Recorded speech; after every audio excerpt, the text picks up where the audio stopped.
Hello and welcome to the latest instalment of Criticaleye's Inspiring Leaders podcast. My name is Jacob Ambrose Willson, Senior Editor at Criticaleye, and I have three guests here with me at the 2024 Growth Company Retreat. So I'm really pleased to be joined by Brittany Harris, who co-founded Qualis Flow, or Q Flow for short. She did that in 2018 with fellow construction professional Jade Cohen. So Brittany is CEO of the business, which is on a mission to help construction teams build more efficiently and responsibly. And Q Flow is now engaged across the UK, Australia and the US market.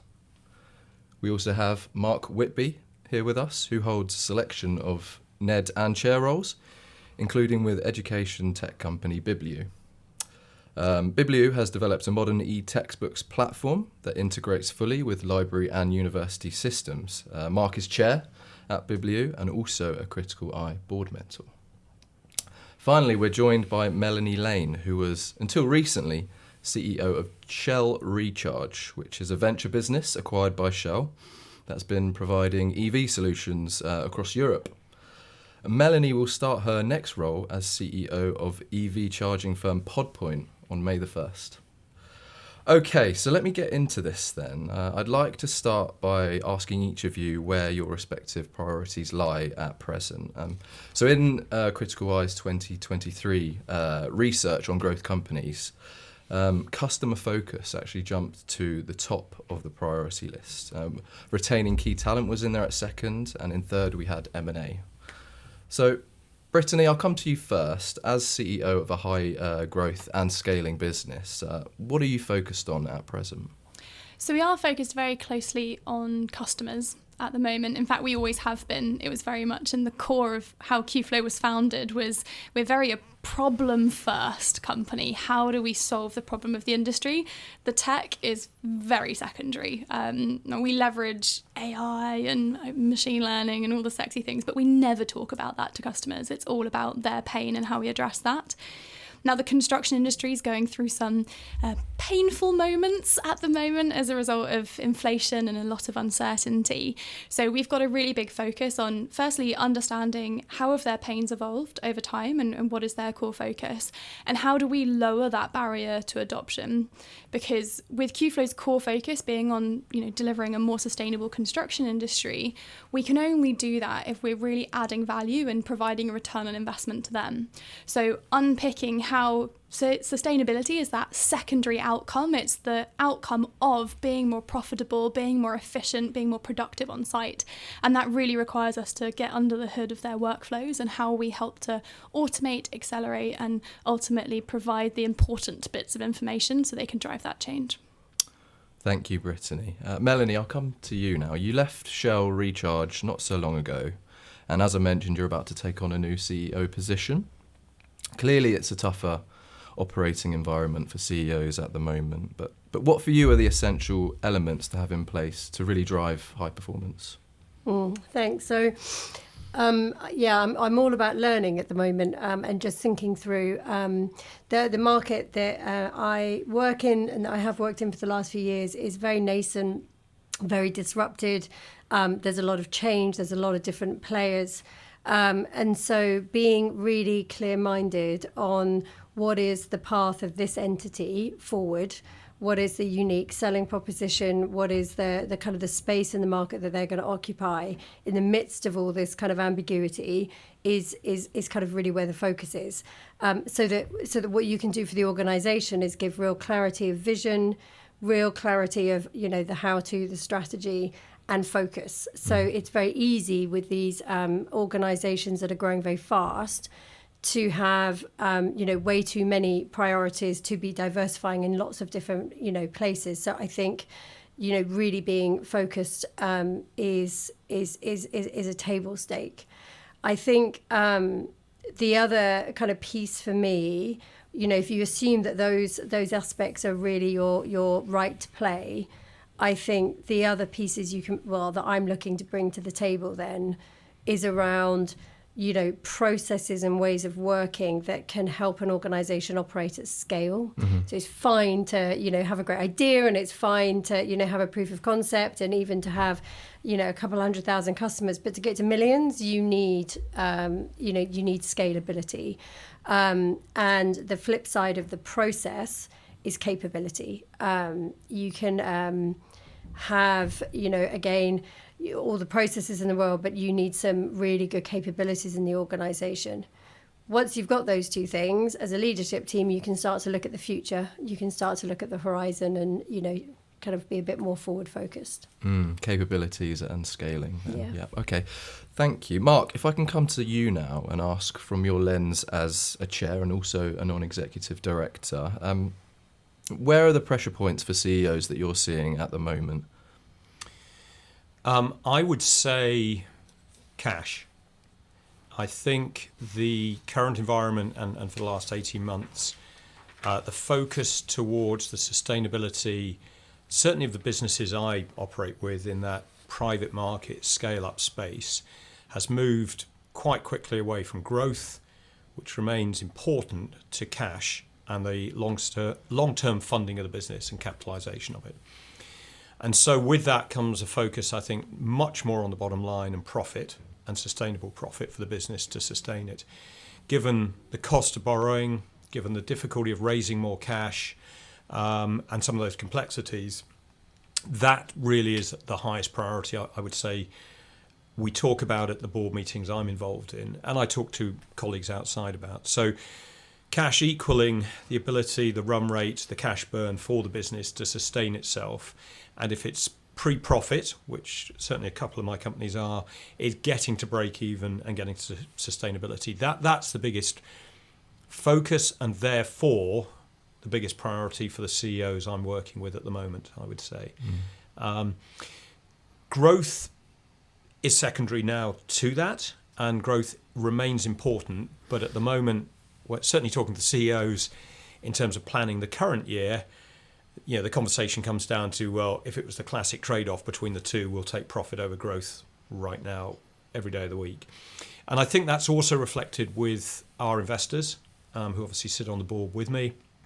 I think understanding that the path to profit and then sustaining that profit gives a far better chance that the outcomes for those businesses can be achieved from an investor point of view, as well as for management and for the employees. So that would be the pressure point.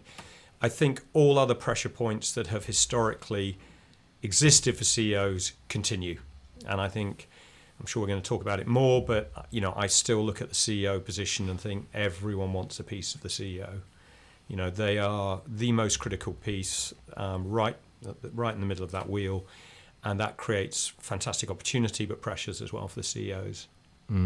Brittany, is that something that resonates with you in terms of those cost pressures and also a focus on growth maybe being secondary at the moment? Yeah, certainly. So we're in the fortunate position that we raised last year, and so we have enough cash in the business to not be worrying about fundraising right now or needing to recapitalise.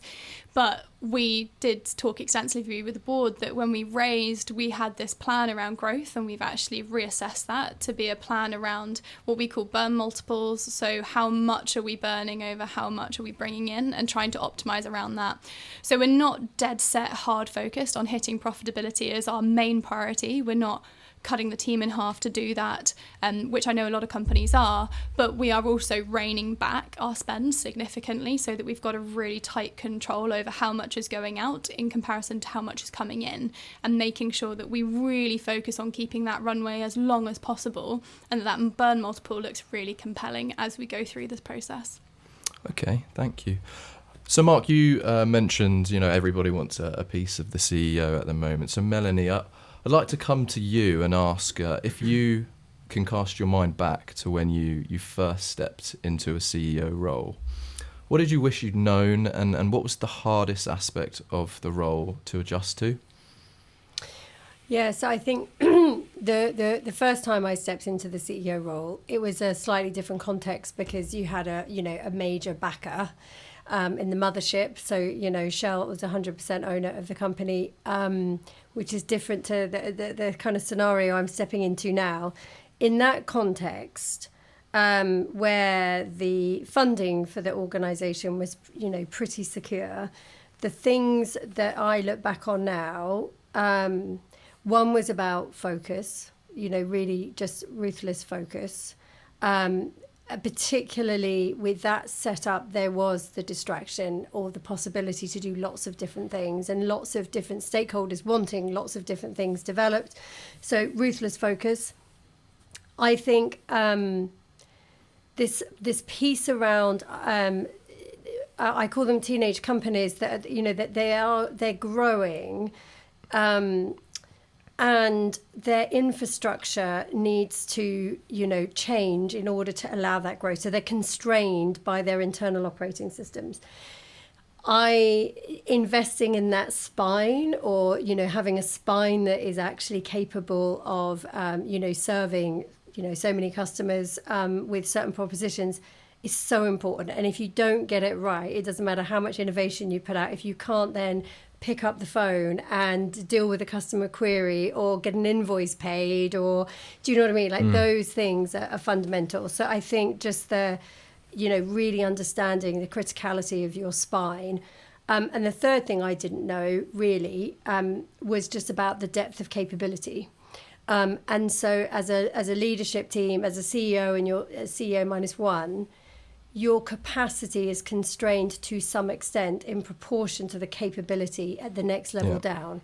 And so building, deeper muscle, you can have a brilliant C-suite, but actually if you haven't got capabilities deeper in the organization, you spend a lot of your time hands-on firefighting, fixing things, and you're less able to kind of lift your head up and steer for the future. So that capability piece, I think, was also something that I learned as I went. Yeah, okay. Brittany, if we go back to your first steps as a CEO, obviously you were also involved as a founder.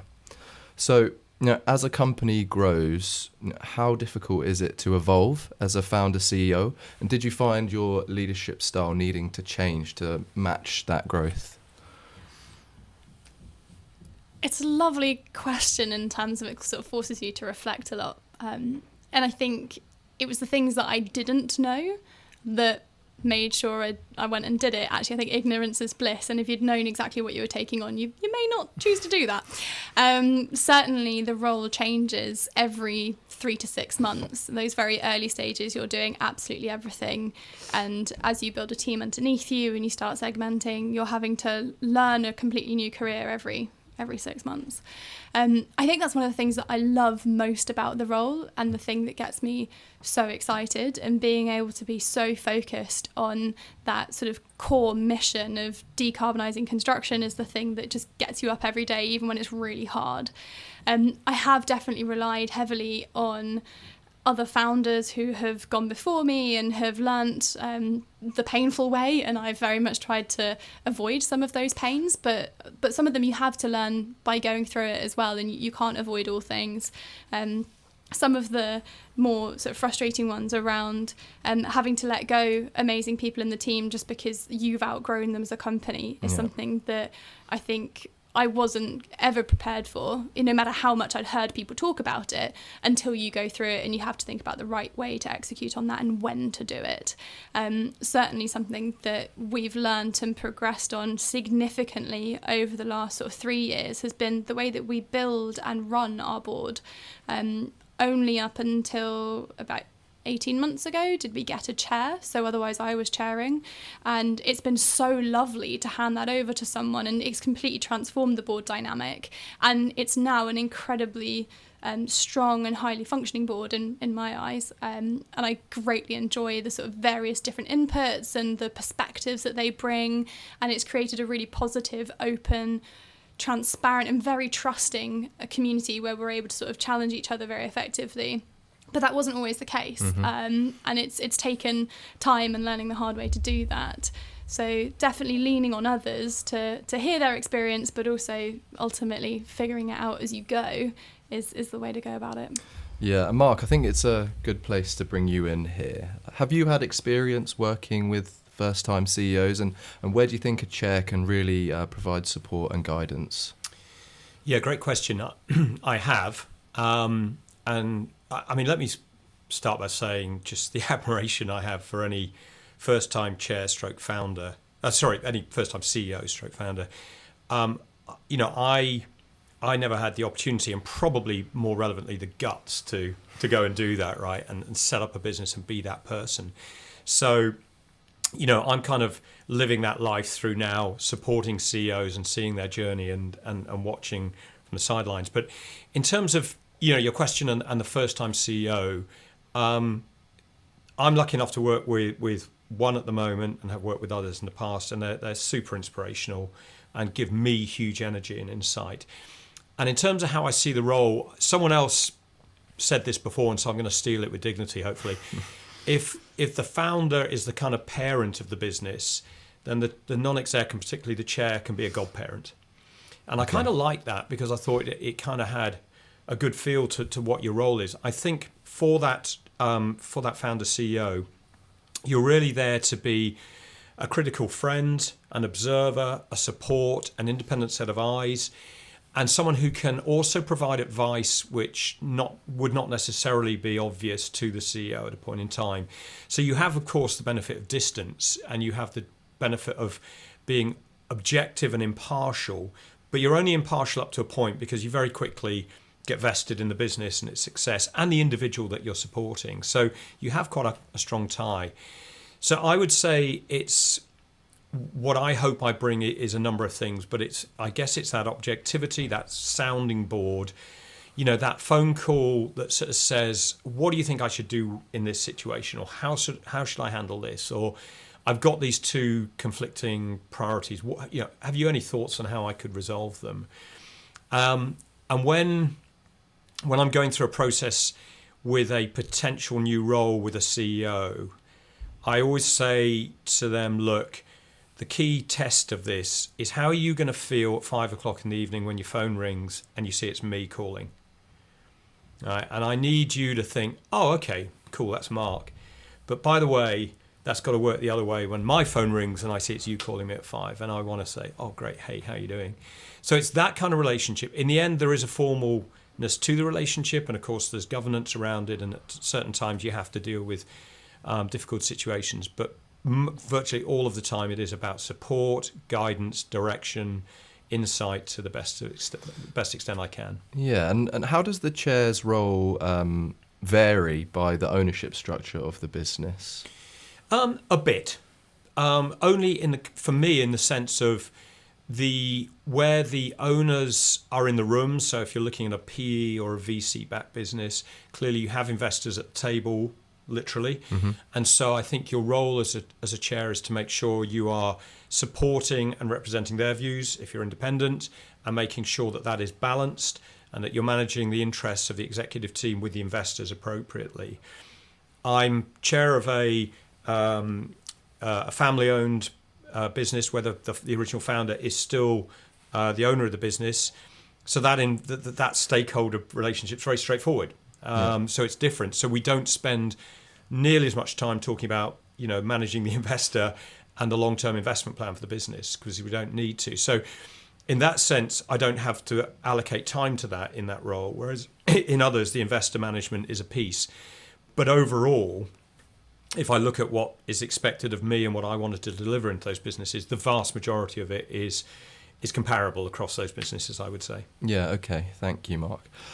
It's often said that the CEO role is a lonely one. So I want to ask each of you, can that be overstated, or do you find it to be true? And Melanie, I'll come to you first. I think it can be lonely to some extent, in that you have to be okay that not everybody will like you. That's come up a few times today, and they won't all like your decisions. So that you just have to be okay with, you're not going to be popular person number one all the time for all people. And I think there is a weight to the idea that the buck stops with you. That said, I find the business community amazingly supportive, and I've never known anybody to say no. If you reach out and say, could I have a cup of coffee? I'd love to learn something from you. And so I think, although you may not have it deeper within the organisation, because the buck stops with you, you've got to have that sense of, maybe you're a bit distant in some respects, you can get it. And I found huge generosity in people around me in giving me advice, and I thrive in that environment actually. So yeah. Brittany, have you had a similar experience in your time as a CEO? Yeah, I'd strongly agree with Mel on that. I think it can be incredibly isolating at times, particularly when things are tough and you, like you said, the buck stops with you, and ultimately you've got lots of bits of different information and you've got to make a decision because someone has to. I'm really fortunate that I've got a co-founder, and although she's not in the role of CEO, she's a phenomenal person for me to go to and be able to have that very close, trusted relationship to be like, right, we've got to figure this out as a team. And it's much closer than just a sort of another exec role, although also very lucky that I have this amazing exec team who I can call up anytime and we just have the best conversations. So having that support and good, strong, trusted support makes a big difference. But I would also say there's nothing quite like the bond forged in the fire of founding that comes with meeting up with other founders. And I'm at a founders retreat next week, and there's also this founding club called the CTech Club, which is just construction technology founders, all dealing with the same mind-boggling frustrations of working with the construction industry, and being able to, as you said, Mel, just call them up and be like, can you help? I just don't know how to deal with this guy, or I don't know how to deal with this situation, or have you ever seen this in a contract? And just those little questions that need a 5-minute answer. And because you're all struggling against this quite challenging industry, everyone is so willing to give that time. And I personally make sure that I am giving twice as much as I take on that, and I'm always open to chatting to founders and trying to give back some of that support, because we lent on it so strongly when we were starting out, and I continue to lean on it, and it really does take away some of that isolation, just hearing, oh yeah, we've seen that 100 times, and yeah, that's really frustrating, and don't you worry, you're not going insane, which is often the main thing I'm looking to hear from someone is, no, you're not crazy, yes, it is that bad. So that makes a big difference. Okay, and Mark, what's your sort of view on the perception of the lonely CEO? I think by and large it's true. Not in the sense that all CEOs are lonely, but it can be a lonely role because, as I said earlier, everyone wants a piece of the CEO, and who do they ultimately turn to? And I think the point that was just made about when things go wrong or things aren't going well, who does the CEO turn to and who can they turn to? And I think certainly picking up on the point about having networks that the CEO can talk to, whether that's a founder network or a CEO network, and that's certainly very active in the tech space here in the UK. So that's great. And obviously, to the extent I need to encourage CEOs to take advantage of that, I would. And obviously, I would hope in most situations as a chair, the CEO, when things get tough, can and will pick the phone up and talk to me, and I can be a sounding board and someone that is there. Notwithstanding the fact, obviously, as I say, I have a formal role, but they can come to me as one of the key trusted people that they can talk to. But for sure, I think it can be a really tough role. As I say, immense admiration for folks that are doing it. Yeah, absolutely. And I want to talk about the value of a mentor in the context of a growth company CEO in particular. So, when can a mentor really provide insight and support that they might not be able to get from, say, example, their chair? Melanie, I'll come to you. Yeah, so I was just thinking before about how I've used board mentors, through Criticaleye. And I think to begin with, honestly, it was therapy. I just used it. And so, just straight out therapy. And it was just such a safe space to be able to process ideas and thinking maybe before they were as well formulated as they might have needed to be, in a board context.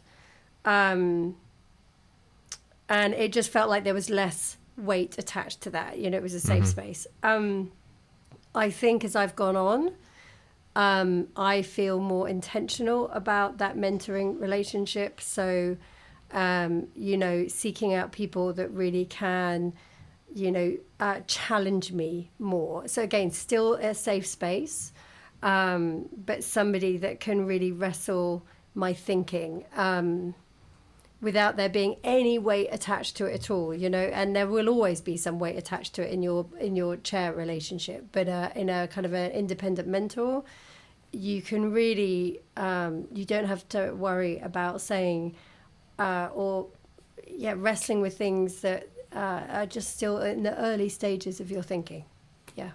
Yeah, okay. Brittany, have you had experience with a mentor in terms of them helping?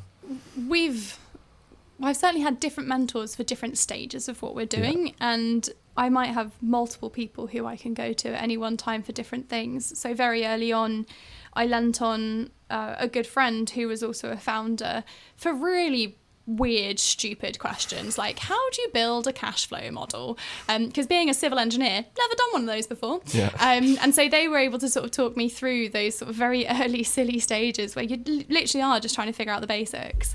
And then we've now progressed to the point where I don't go to him for anything other than a good chat about his love life and a pint of beer, which is also lovely. And sometimes it is just that therapy session of, because he's dealing with similar scale enterprise clients and just having a right moan about how complex and frustrating some of these things are. But now I'll go to often members in the CTEC club who are a few stages more progressed than we are and will have faced very similar challenges, like expanding into the US and being able to go and say, right, this is how we're thinking about it, this is what I've heard from others, this is my strategy as a result, what am I missing?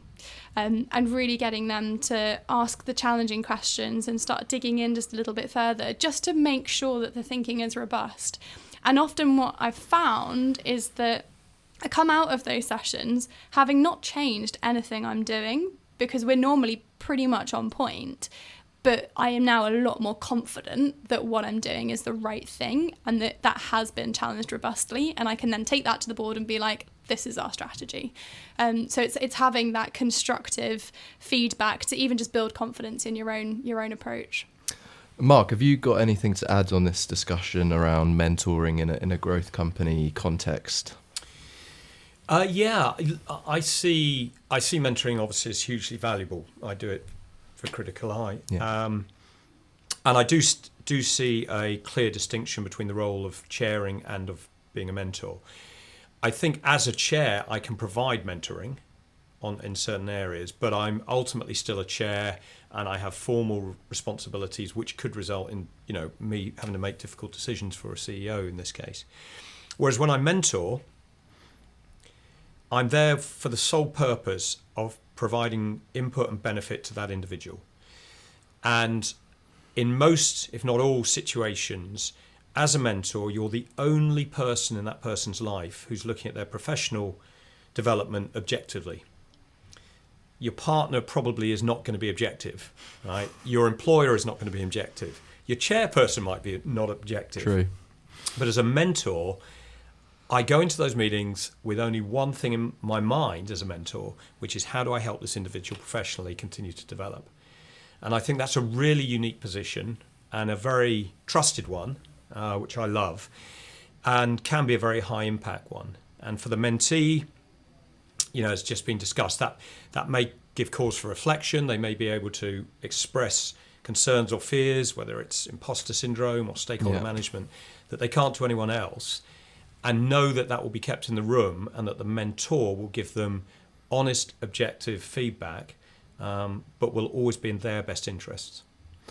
Okay, I think we've got time for maybe one more question. So I'll go round the table and ask this one. So Melanie, what would be your one key piece of advice to pass on to a first-time growth company CEO?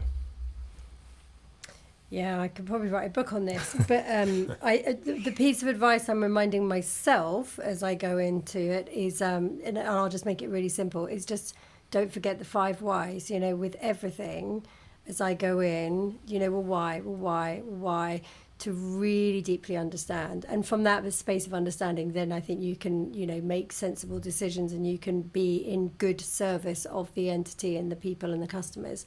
But that curiosity and that, 5 whys, deep understanding, I think, is what I'm reminding myself. Thank you, Melanie. Brittany, can I come to you? Yeah, I think that's really important, and particularly for myself, it's knowing the core mission and being able to hold on to that. I think if you're doing something just to make money, you can do other things, it'll be a lot less painful. Really knowing why you push through the painful bits and what you're actually trying to achieve in doing this beyond just build a big business is so important.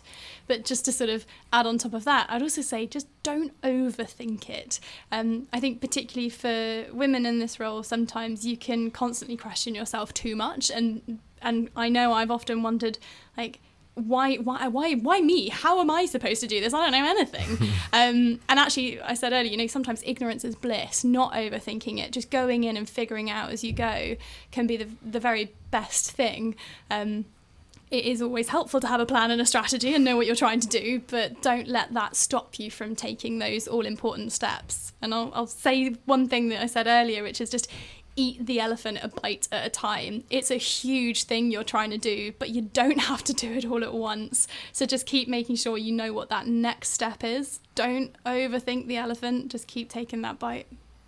Mark, the last word is yours. Oh, blimey, thank you. Well, I'm going to steal someone else's quote then, because I'm not original. So it's a quote from a guy called Andy Grove, and Andy Grove was CEO when I was working at Intel many years ago, and he was a absolutely phenomenal CEO to work under.